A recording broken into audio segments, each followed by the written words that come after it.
Hey everybody, Off the Mic Wrestling Show YouTube channel, previewing All Out in Chicago, one of the flagship events of this company.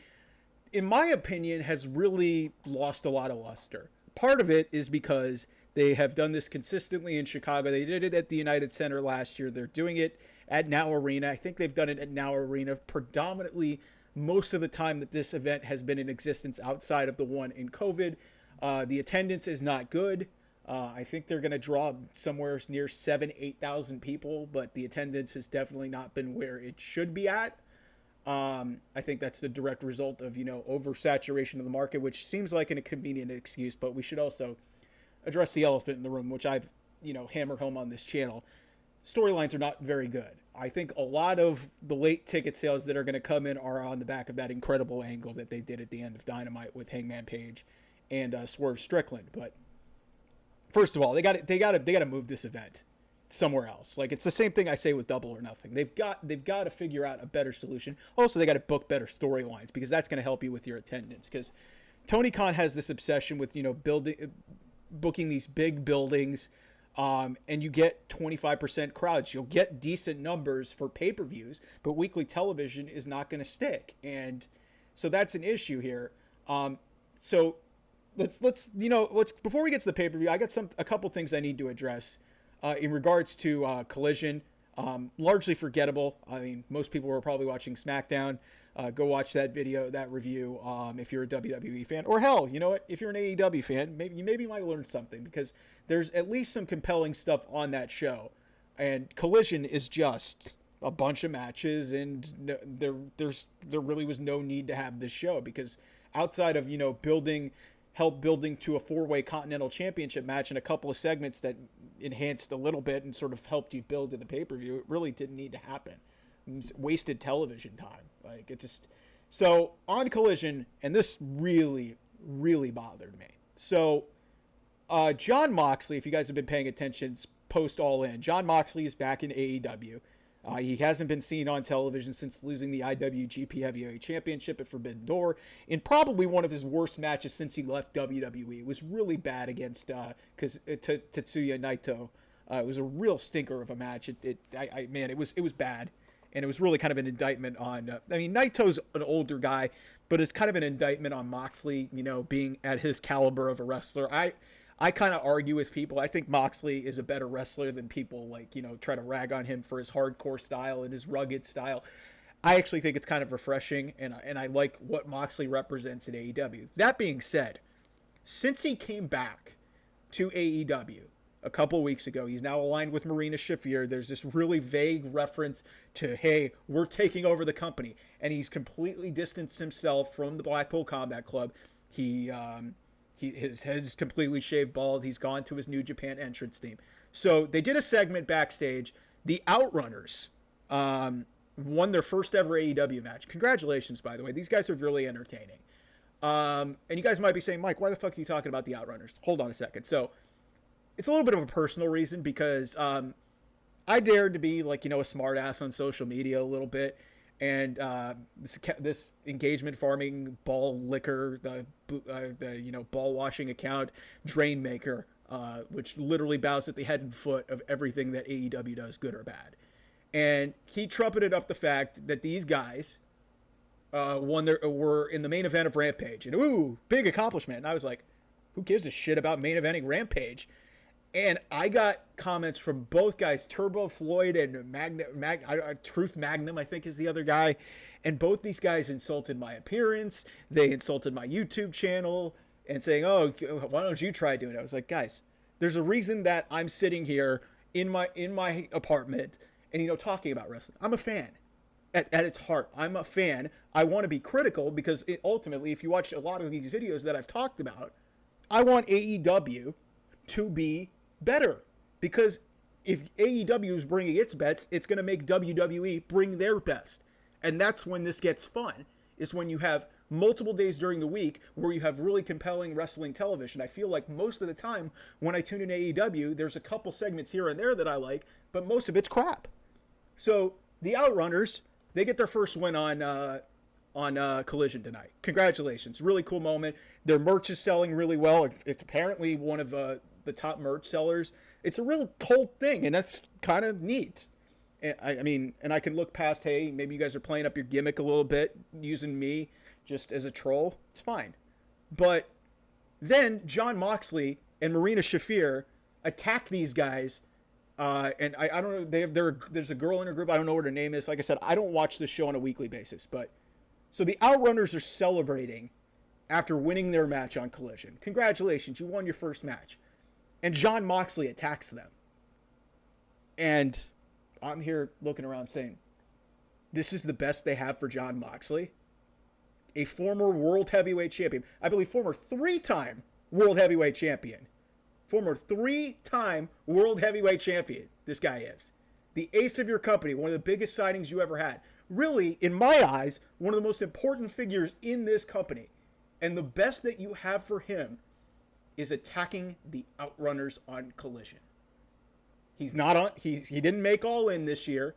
He's not on All Out as of this recording. That's the best that you've got for Jon Moxley? You want to look at everything that is wrong with this company? What in the fuck is that? And maybe Jon Moxley's okay with it because he's being paid a lot of money. That's also another issue in all of this. It feels like a lot of people in this company are taking Tony Khan's money for granted and are just, going along for the ride. I read a quote from Paul White saying he's getting paid a shit ton of money and he's wrestled like one match and he's like in his 50s. I love Big Show. I love Paul White. But he's saying the quiet part out loud.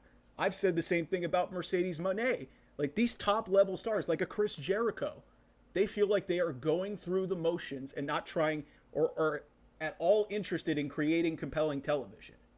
And when you've got Jon fucking Moxley attacking a jobber group that just won their first AEW match, granted they are entertaining and a lot of people love them, what the fuck does that gain for Jon Moxley whatsoever? You get him heat for attacking those guys? Really? That's the best you've got. Like that was irritating. I saw that go across my timeline. I'm really glad I didn't watch the show because it's just like you see stuff like that and you see accomplished people like that. Granted, I don't know if Jon Moxley had some influence, and like I said, maybe he's just cashing a paycheck and he's kind of just going through the motions and he doesn't care. I don't know. So, okay. Anyway, let's before I get even more sidetracked, it was kind of like a microcosm because like this was supposed to build to a pay-per-view and a lot of it just didn't feel like that. So let's talk about the pay-per-view. Let's talk about All Out in Chicago. Like I said, another thing that I need to address at the end of this is a really outstanding card. It really is. For a 2-week build, they did a really outstanding job building this. But I got some big picture thoughts coming off the back end of this. So Will Ospreay is taking on Pac for the International Championship. Really neat 2-week build. You had Pac with the really impactful Poison Rana on the stage to really heat this up. These are two outstanding British wrestlers. I love Pac. I love Will Ospreay. Will Ospreay, out of the major signings, has been one of the most impactful signings. I would say in AEW, it's maybe not registering in terms of like attendance and viewership, but everything that he has done has meant something as opposed to a Mercedes Moné or a Kazuchika Okada. Or even a Ricochet, who's the other signing that they brought in that's kind of relatively high profile. But I would expect Will Ospreay to win this match. I would expect it to be a banger. I would expect this to get a lot of time. These two are outstanding. They're very athletic. They'll do a lot of crazy flips and a lot of crazy moves. This will be a freaking outstanding match. I'm looking forward to it. Then we get a tag team match, AEW World Tag Team title match. The Young Bucks, in like their 4th title defense since they won the titles in April, against Claudio Castagnoli and Wheeler Yuta. I like Claudio. I think Wheeler's okay. He hasn't really meant a whole hell of a lot since he came back from his concussion.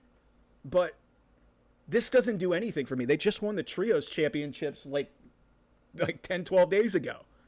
And now you're getting a tag team title match? That's an indictment on your division. That you're literally throwing Trios champions into a tag team title match that they're probably not going to win. Also, going back to Jon Moxley and Claudio Castagnoli beat FTR earlier this year in what seemed like it was going to be some sort of a direction for them getting a tag team title shot. And that never happened. And now Jon Moxley's not in the BCC anymore.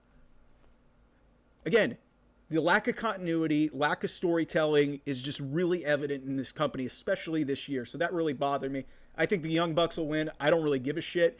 There will probably be a lot of cool moves in it. The Young Bucks know how to deliver, entertaining, like fast-paced matches. But again, a lot of this is just hot air at this point, and their characters just don't mean a goddamn thing. They're trying to be authority figures, but they're not presented that way. So I don't expect Claudio or Wheeler to win. Like I said, the Young Bucks have really held on to those championships, and frankly, if Claudio and Wheeler win, it just really I think sets back this tag team division even more than the Young Bucks continuing to hold on to these titles. There's really not a great option in this match. It feels just thrown together and forced onto pay-per-view, which is the worst thing that you can do. This is probably, of all the matches on this show, the one match that I'm really least looking forward to.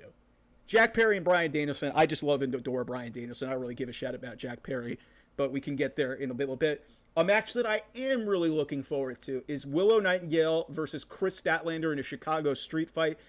I love and adore these two women. They've had an outstanding, little feud that's been developed since Double or Nothing.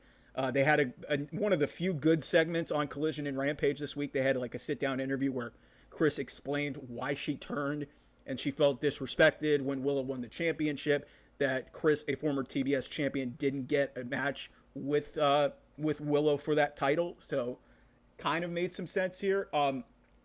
The way this match structure is kind of gone is a little bit odd. You had, I think, Stat won a match. I think they've had like one singles match so far, and then they obviously had the tag with Ishii, the mixed tag with Ishii teaming with Willow, and Stat teaming with Stokely. And so Willow won that. Willow, as a part of the stipulation of that match, winning with Ishii, got to choose the stipulation, which is a Chicago street fight. This should be a lot of fun. Willow has always crushed it in these street fights. But I think there's a real strong possibility that I think Chris Statlander wins this match. She's already gotten one win up on Willow, which was an eliminator match to determine, to sort of give effectively Chris a CMLL title match, women's title match. The title is not on the line in this, so again, we shouldn't really be caring about other companies' belts. I don't know, man, but I lean Statlander here just because her team lost a couple weeks ago. So I would lean that direction in terms of it would go back to Chris, and maybe they have another match down the line. It could go the other way, and they could just end this feud right here. Who's to say? But I'm really looking forward to this match. It should be a lot of fun, a lot of crazy spots. And I just think the world of these two women, the AEW women's division is pretty solid. It is. But at the top, there's some questions that I have. Actually, you know what? Before I move any further, there's another segment that was announced for this show on Collision. Mariah May is going to have her championship celebration. You heard that right. They're going to do a TV segment, a Mariah May celebration on pay-per-view. They're going to waste pay-per-view time. And granted, I think Mariah May, her character's great. She's beautiful. We understand the glamour gimmick. But wouldn't you have been better served if you're AEW? Maybe don't do it on, I'm not saying don't have Mariah May on pay-per-view. I understand that idea of it. But wouldn't you be better served if you had the championship celebration either the night at the Dynamite after All In, celebrate it, and you could have done it there and build to a title match, or instead of having Nyla Rose in a match that was really not built at all and was really just, a gatekeeper thing, because Nyla is effectively like the gatekeeper of this division. She's also the native beast, so beauty versus beast, whatever. I just thought it was really an odd decision to, just throw that out there. But wouldn't you be better served if you put Mariah May in her title celebration thing and just, set up a match for All Out? I understand it's a quick build, but you would be better served in doing that rather than just, giving Nyla Rose a championship match. Like, if it would have been Mina Shirakawa, they'll probably need to build a little bit more than that. Or hell, if you want to do a rematch with Toni Storm, it might be too soon there either. Or just have somebody else. Hell, have Nyla Rose interrupt her celebration. That would have been better than, just having a random promo and just throwing it on the Dynamite this past week. So odd decision there. It'll probably be entertaining, but it's like I usually generally, unless there's no real impact coming out of it, unless there's some real impact coming out of it, I don't like using pay-per-view or premium live event time to, just have, television segments. That being said, I mean, some people may fire back at me saying, Mike, what the fuck about John Cena, going on to pay-per-view? Well, that's different. It's John fucking Cena.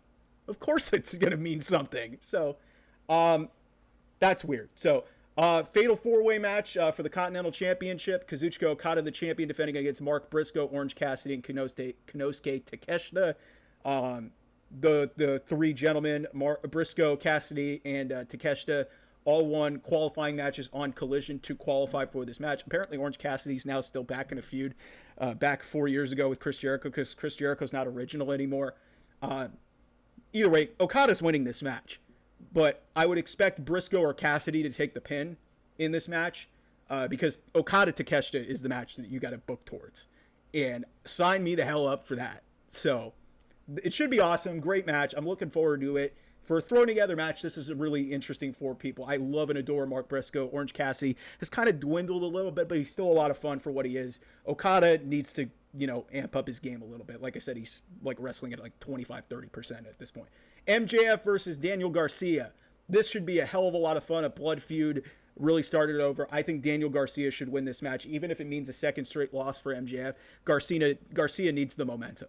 He needs his comeuppance on MJF, especially after MJF got one up on him before the pay-per-view. Mercedes Moné versus Hikaru Shida. This would mean a whole hell of a lot more had they not done this match 3 weeks ago. Camille's banned from ringside, so that kind of, I guess, beefs up this a little bit because Camille factored into the first match. I would expect Mercedes to win. All due respect to Shida, she really has not won anything on a significant level. I think she's awesome. I really think she is the ace, one of the key parts of this women's division. But she hasn't been treated with enough respect this year to really take her seriously as a challenger to Mercedes. As much as I don't like this character that she is, she's been booked really well. She's won all her matches. She's been protected very well. Her promos and everything about that's a completely separate issue. This has been a well-protected character. So I don't expect her to lose. I think Mercedes will win. Bryan Danielson versus Jack Perry. There's no way in hell Jack Perry's going to win this match.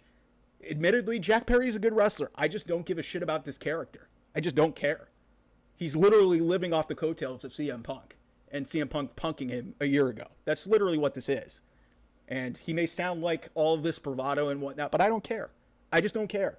And I don't think it's the right guy for Bryan Danielson's first title defense. It feels, forced. There probably will be a bunch of bullshit involved with the Elite probably getting involved to try and heighten up the drama of this. But Bryan Danielson will retain the title in this match. I don't have any doubts in my mind about that. There's no way they're going to end this title reign 2 weeks in. Less than 2 weeks in. And then the main event, Swerve Strickland versus Hangman Page. It's a lights-out steel cage match. This will be freaking incredible. The closing angle, as I've talked about on the channel, is one of the best things I think AEW has ever done. This is the best feud that AEW has ever done. They deserve this spot. Even if it's not for a championship, it almost feels like a championship is on the line because both these two guys are going to beat the freaking hell out of each other. And I cannot wait to see it. Hangman Page should win this match. He absolutely should win this match. He has not won any single one of his matches that involved him or Swerve Strickland, and that's counting the triple threat with Samoa Joe earlier this year for the title. He has not won a single match there. I think it's 2-0-1, it's effectively 2-0-1 to Swerve because it's just basically Swerve has won the two single matches that they had. Then they had the draw that they had, which led to the triple threat at Revolution, and then ultimately Samoa Joe pinned Hangman or submitted him, which ultimately led to Hangman going away, Swerve winning the championship, and here we are. So I think Hangman should win this match, and I think on a deeper level, I think Hangman Page. If you want to talk about who I think should dethrone Bryan Danielson, because I don't think this is going to be a long title run for him. I think Hangman should dethrone Bryan Danielson for the AEW Championship at some point down the line. Maybe at Wrestle Dream, which could be his last match. Maybe this goes to the end of the year with Bryan Danielson. But whenever that time comes, I think it should be Hangman, who becomes a two-time AEW World Champion as a heel, and Swerve Strickland is chasing him. I think there is a ton of money to be made out of that. I don't care if they've had so many matches that it's going to feel stale, but there is so much money to be made out of potentially a heel Hangman holding that championship, and the guy whose house he burned down, literally, he burned down Swerve's house, chasing after him. So I think Hangman gets the momentum that he needs out of this. He's already in Swerve's head after burning his house to the ground. It just makes a ton of sense. This should be a fantastic, fantastic match. Very violent, very physical. These guys are just going to absolutely fucking kill each other. It's the only match that deserves to main event this show. Okay. And on a big picture level, this is the second year in a row that I feel that, especially with All Out coming immediately after All In, and All In's obviously got the big attendance figure tied to it. But holy shit, this is a fantastic card. This feels bigger than All In. And that's your biggest show ever. What the fuck?